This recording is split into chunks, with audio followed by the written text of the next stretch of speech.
இந்து சமய அறநிலையத்துறை சார்பின் அறிவிப்புகள். இந்த ஆண்டு 1000 ஆண்டுகளுக்கு முற்பட்ட சுமார் 64 திருக்கோயில்களுக்கு 125 கோடி ரூபாய் மதிப்பீட்டில் புனரமைப்பு செய்து திருப்பணிகள் மேற்கொள்ளப்படும். சிதிலமடைந்த திருக்கோயில்கள் 150 திருக்கோயில்கள் தேர்வு செய்யப்பட்டு ரூபாய் 85 கோடி மதிப்பீட்டில் திருப்பணிகள் செய்யப்படும். 162 திருக்கோயில்களில் தேவைப்படும் பொதுவான திருப்பணிகள் அனைத்தும் ரூபாய் 50 கோடி மதிப்பீட்டில் செய்யப்படும்.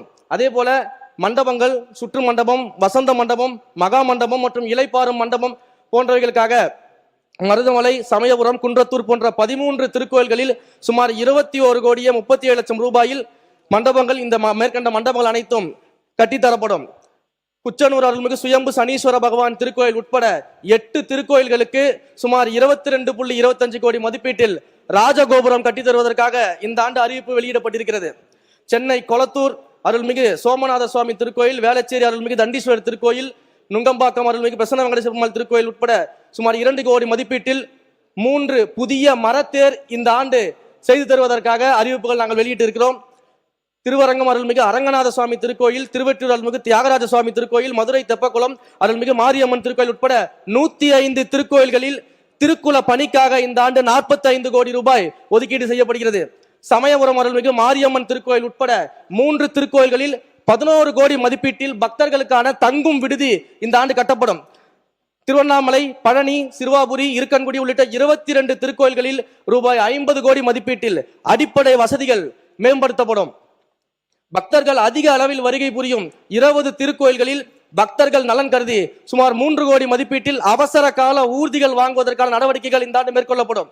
மாற்றுத்திறனாளிகள் மற்றும் மூத்த குடிமக்கள் பயன்பெறும் வகையில் நீண்ட சுற்றுகள் உடைய 38 திருக்கோயில்களில் 30 லட்சம் மதிப்பீட்டில் 62 மின்கல சக்கர நாற்காலிகள் இந்த ஆண்டு மக்களுக்காக வழங்கப்படும்.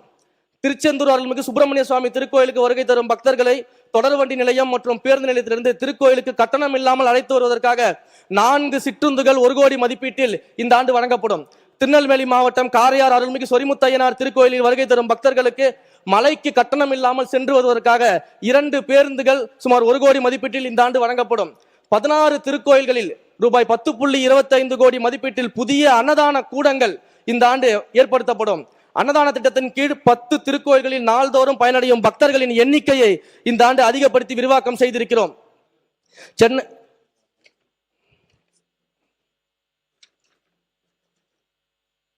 திருக்கோயில் பணியாளர்கள் நலன்களை கருத்தில் கொண்டு திருக்கோயில் பணியாளர்கள் ஓய்வு பெறும் போது தற்போது ஈட்டிய விடுப்பு 210 நாட்கள் ஒப்படைப்பு செய்யப்பட்டு அதற்கான பணப்பலன்களை பெற்று வரும் நிலையில் ஒப்படைப்பு செய்யப்படும் ஈட்டிய விடுப்பை இந்த ஆண்டு முதல் 240 நாட்களாக உயர்த்தி திருக்கோயில் பணியாளர்களுக்கு இந்த பணப்பலன்கள் வழங்கப்படும். திருக்கோயில் பணியாளர்களுக்கு தற்போது அனுமதிக்கப்பட்டுள்ள மகப்பேறு விடுப்பு 9 மாதங்களாக இருந்த நிலையில் அதனை 12 மாதங்களாக உயர்வு செய்யப்படும். திருக்கோயில் பணியாளர்கள் மற்றும் அவர்களது வாரிசுகளின் திருமணத்திற்காக தற்போது ஆண் பணியாளர்களுக்கு 6000 ரூபாயும் பெண் பணியாளர்களுக்கு 10,000 ரூபாயும் என வழங்கப்படும் திருமண கடன் இனி முதுநிலை திருக்கோயில்களின் பணியாளர்களுக்கு 2 லட்சமாகவும் முதுநிலை அல்லாத திருக்கோயில்களின் பணியாளர்களுக்கு 1 லட்சமாகவும் உயர்த்தி வழங்கப்படும். திருக்கோயில்களின் சார்பில் நடத்தப்படும் கல்லூரிகளில் மாணவர்களின் சேர்க்கையின் போது திருக்கோயில் பணியாளர்களின் குழந்தைகளுக்கு முன்னுரிமை வழங்கப்படுவதோடு 50 விழுக்காடு கட்டண சலுகையும் வழங்கப்படும். திருக்கோயில்களின் வெளிப்படையாக தேர்வுகளை நடத்தி நேர்முக பணியிடங்களுக்கு பணியாட்களை சேர்க்கும் விதமாக இந்த ஆண்டு திருக்கோயில் மற்றும் அவற்றின் கீழ் இயங்கும் கல்வி நிறுவனங்களின் நேரடி நியமனம் மூலம் நிரப்பப்பட வேண்டிய காலி பணியிடங்களை நிரப்புவதற்காக விதிமுறைகளின்படி தகுதியான பணியாளர்களை வெளிப்படை தன்மையுடன் தேர்வு செய்வதற்கு திருக்கோயில் பணியாளர் தேர்வு வாரியம் இந்த ஆண்டு அமைக்கப்படும். திருக்கோயில்கள் நடத்தப்படும் 4 பள்ளிகளில் சுகாதார வளாகம், சுத்திகரிக்கப்பட்ட குடிநீர் வசதி, விளையாட்டு மைதானம், கலையரங்கம், தரைதளம் அமைத்தல், ஸ்மார்ட் போர்டு, கண்காணிப்பு கேமரா போன்ற அடிப்படை வசதிகளை மேம்படுத்துவதற்காக 5.52 கோடி இந்த ஆண்டு ஒதுக்கப்பட்டிருக்கிறது. நாமக்கல் மாவட்டம் திருச்செங்கோடு அருள்மிகு அர்த்தநாரீஸ்வரர் திருக்கோயிலில் கலை மற்றும் அறிவியல் கல்லூரி தற்போது வாடகை கட்டடத்தில் இயங்கி வருவதால் ரூபாய் 15 கோடி மதிப்பீட்டில் நிரந்தர கட்டடம் கட்ட நடவடிக்கை எடுக்கப்படும். இந்து சமய அறநிலையத்துறையின் பதிப்பக பிரிவின் மூலம் அச்சில் இல்லாத, இதுவரை அச்சிற்கே வராத, திருக்கோயில் வளராறு, பக்தி தமிழ் இலக்கிய நூல்கள் என 108 அரிய நூல்கள் செம்பதிப்பாகவும் மலிவு பதிப்பாகவும் வெளியிடப்படும். அவற்றை மின்னணு நூல்களாகவும் தரவிறக்கம் செய்து பயன்படுத்திக் கொள்வதற்கான வழிவகை செய்யப்படும். முதுநிலை திருக்கோயில்களின் தல வரலாறு இத்துறையால் தமிழில் வெளியிடப்பட்ட நிலையில் வெளிமாநிலங்களும் மற்றும் வெளிநாட்டு பக்தர்களும் எளிதும் அறிந்து கொள்ளும் வகையில் ஆங்கிலத்திலும் மொழிபெயர்ப்பு செய்து வெளியிடப்படும். திருக்கோயில் வரலாற்று விளக்க அரங்கம். முக்கிய திருக்கோயில்களில் திருத்தல வரலாறு, பெருமைகள், வழிபாடு, சிற்பங்கள், ஓவியங்கள், கட்டிடக்கலை, மன்னர்களால் மேற்கொள்ளப்பட்ட திருப்பணிகள் மற்றும் அத்திருத்தங்களுடன் தொடர்புடைய பக்தி இலக்கியங்கள் ஆகியவற்றை பக்தர்களுக்கும் இளம் தலைமுறையினருக்கும் அடுத்த தலைமுறையும் அறிந்து கொள்ளும் வகையில் மேற்கண்ட சிறப்புகளை படக்காட்சிகளாகவும் ஆங்கிலம் மற்றும் தமிழ் மொழிகளில் குரல் வழி விளக்கங்களாகவும் அறிந்து கொள்ளும் வகையில் மெய்நிகர் காட்சி தொழில்நுட்பம் விர்ச்சுவல் ரியாலிட்டி அடிப்படையிலான திருக்கோயில் வரலாற்று விளக்க அரங்கங்கள் உருவாக்கப்படும். திருக்கோயில் மற்றும் திருமணங்களுக்கு சொந்தமான யானைகள் புத்துணர்வு பெறும் வகையில் யானைகள் நலவாழ்வு முகாம் தேக்கம்பட்டி பவானி ஆற்றம்படுகையில் மீண்டும் நடத்தப்படும். இம்முகாமிற்காக 3 கோடி நிதி ஒதுக்கப்பட்டிருக்கிறது. பள்ளி குழந்தைகளின் பசிப்பினியை போக்கிய பெருந்தலைவர் காமராஜர் அவர்களின் பிறந்த நாளான ஜூலை 15ஆம் நாள் ஆண்டுதோறும் முக்கிய திருக்கோயில்களில் சிறப்பு வழிபாடு நடத்தப்பட்டு பொது விருந்து அளிக்கப்படும் என்பதை இந்த நேரத்தில் மகிழ்ச்சியோடு தெரிவித்துக் கொள்கிறோம்.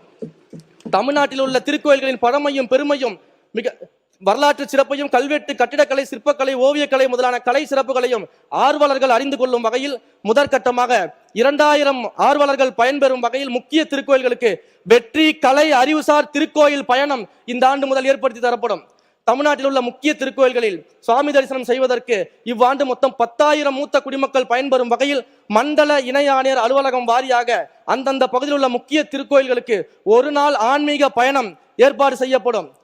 தமிழ் நிலத்தின் முகவரியாகவும் குறிஞ்சி நில தலைவனாகவும் உலகத் தமிழர்களின் ஒற்றை முகமாகவும் சங்ககாலம் தொட்டு தமிழர் வாழ்வியலோடும் பண்பாட்டோடும் இலக்கிய மரபோடும் நெருங்கிய தொடர்புடைய தமிழ் கடவுளான முருகப்பெருமான் அருள்பாலிக்கும் திருத்தலங்களில் சிறப்பு மிக்க திருத்தலங்களாம் ஆறுபடை வீடுகள் என அழைக்கப்படும் 6 படை வீடு முருகப்பெருமான் கோயில்களையும் தமிழ்நாட்டின் முன்மாதிரி கோயில்களாக மாற்றுவதற்கான திட்ட அறிக்கை இவ்வாண்டு தயாரிக்கப்படும். அருளாளர்கள், ஆழ்வார்கள், சித்தர்கள் திருக்கோயில் சார்பாக மிகச் சிறப்பான விழாக்கள் நடத்தப்படும். கிராம தெய்வங்களின் கலை விழா தமிழர்களின் தொன்மையான வழிபாட்டு மரபின் தொடர்ச்சியாக இன்றளவும் தமிழகத்தின் கிராமங்கள் தோறும் பெண் தெய்வங்களும் காவல் தெய்வங்களும் மக்கள் இறை நம்பிக்கையுடன் பண்பாட்டு மரபுடனும் ஒன்றிணைந்து வழிபட்டு வருகின்றனர். கொற்றவை, கன்னிமார்கள், காளியம்மன், அங்காளம்மன், மாரியம்மன், எல்லையம்மன் போன்ற பெண் தெய்வங்களும் ஐயனார், கருப்பசாமி, வீரபத்ரன், சுடலைமாறன், முனீஸ்வரன் போன்ற ஆண் தெய்வங்களும் இவர்களின் இந்த ஆன்மீக தெய்வங்களை பற்றிய கலை மற்றும் பண்பாட்டு நிகழ்வுகளை மக்களுக்கு கொண்டு போய் சேர்க்கும் விதமாக இத்தொன்மையான கிராமிய வழிபாட்டு மரபுகளையும் கலை பண்பாட்டையும் போற்றி பாதுகாக்கும் வகையிலும் ஆண்டுதோறும் அனைத்து மண்டலங்களிலும் ஒரு கிராம தெய்வ திருக்கோயிலை மையமாக கொண்டு கிராம தெய்வங்களின் பெருமையையும் வழிபாட்டு முறைகளையும் உணர்த்தும் வகையில் கிராமப்புற கலை நிகழ்ச்சிகள், கூத்துக்கலைகள் மற்றும் நாடகங்கள் உள்ளிட்ட கலை நிகழ்ச்சிகளுடன் கிராம தெய்வ கலை விழா ஆண்டுதோறும் நடத்தப்படும். திருக்கோயில்களுக்கு சொந்தமான பயன்பாட்டில் இல்லாத நிலங்களில் அந்தந்த திருக்கோயிலுடன் தொடர்புடைய தல விருட்சங்கள் மற்றும் மண்ணுக்கேற்ற மரங்கள் அடர் வனங்களாக வளர்க்கப்பட்டு மூலிகை தாவரங்கள் வளர்க்கப்பட்டு மேலும் திருக்கோயில் பூஜைகளுக்கு தேவையான மலர்களை வழங்கும் செடிகள் வளர்க்கப்பட்டு திருக்கோயில் நந்தவனங்கள் ஏற்பாடு செய்யப்பட்டு அங்கே முதியோர்கள் மற்றும் இளம் தலைமுறையினரும் வழிபாடு செய்வதற்கான சூழல்கள் உருவாக்கி தரப்படும். திருக்கோயில் பிரசாத கடைகளில் பக்தர்களுக்கு வழங்கப்படும் பிரசாதங்கள் பொது ஏலம் மற்றும் தனியார்களால் நடத்தப்பட்டு வந்ததை திருக்கோயில் வெளியே தயாரிக்கப்படுவதை தவிர்த்து திருக்கோயில்களுக்கு வருகை தரும் பக்தர்களுக்கு தரமான பிரசாதம் வழங்கும் வகையும் சரியான விலையில் வழங்கும் வகையிலும் அந்தந்த திருக்கோயில் வளாகத்திலேயே திருக்கோயில் நிர்வாகத்தின் மூலம் நேரடியாக பிரசாதம் தயார் செய்து வழங்க நடவடிக்கை எடுக்கப்பட்டு முதற்கட்டமாக 15 முதுநிலை திருக்கோயில்களில் இத்திட்டம் விரிவுபடுத்தப்பட்டிருக்கிறது. இதே போன்று இதர முதுநிலை திருக்கோயில்களிலும் இதே நடைமுறையில் திருக்கோயில் நிர்வாகத்தின் மூலம் நேரடியாக பிரசாதம் தயார் செய்து வழங்குவதற்கான நடவடிக்கை எடுக்கப்படும் என்பதை இந்த அவையின் வாயிலாக அறிவிப்பாக வெளியிட்டுக் கொள்கிறேன். சிறப்பு திட்ட செயலாக்கத்துறை சார்பாக அறிவிப்பு. சிறப்பு திட்ட செயலாக்கத்துறை அறிவிப்பு. தலைப்பு மட்டும் படிச்சிடலாம். சிறப்பு திட்ட செயலாக்கத்துறையின் சார்பில் வெற்றி திறன் பயிற்சி திட்டத்தின் கீழ் சர்வதேச அங்கீகாரம் பெற்ற சான்றிதழ்களுடன் கூடிய பாதுகாப்பு திறனாளர்களை உருவாக்கும் பயிற்சி வழங்கப்படும். வெற்றி திறன் பயிற்சி திட்டத்தின் கீழ் உயர் மதிப்பெண்கள் எடுத்து தேர்ச்சி பெற்று வரும் மாணவர்களுக்கு project management professional, tunnel construction technology, industrial robotics உள்ளிட்ட தொழில்துறை சார்ந்த உலகளாவிய சான்றிதழ் பயிற்சிகள் வழங்கப்படும். வெற்றி திறன் பயிற்சி திட்டத்தின் கீழ் கல்லூரி மாணவர்களுக்கான இந்திய தொழில்நுட்ப கழகம் IIT மெட்ராஸ் மூலமாக சிறப்பு திறன் பயிற்சிகள் வழங்கப்படும். வெற்றி திறன் பயிற்சி திட்டத்தின் கீழ் பொருளாதாரத்தில் பின்தங்கிய குடும்பங்களை சேர்ந்த வேலை வாய்ப்பில்லாத ஐடி பட்டதாரிகளுக்கு சர்வதேச சான்றிதழ் பயிற்சியின் மூலம் உள்நாட்டு மற்றும் வெளிநாடுகளில் வேலை வாய்ப்புகள் பெறுவதற்கான திட்டம் உருவாக்கப்படும் என்பதை மாண்புமிகு முதலமைச்சர் அவர்கள் என்னுடைய அறிவுறுத்தலின் பேரில் இந்த அவையில் பதிவு செய்து கொள்கிறேன்.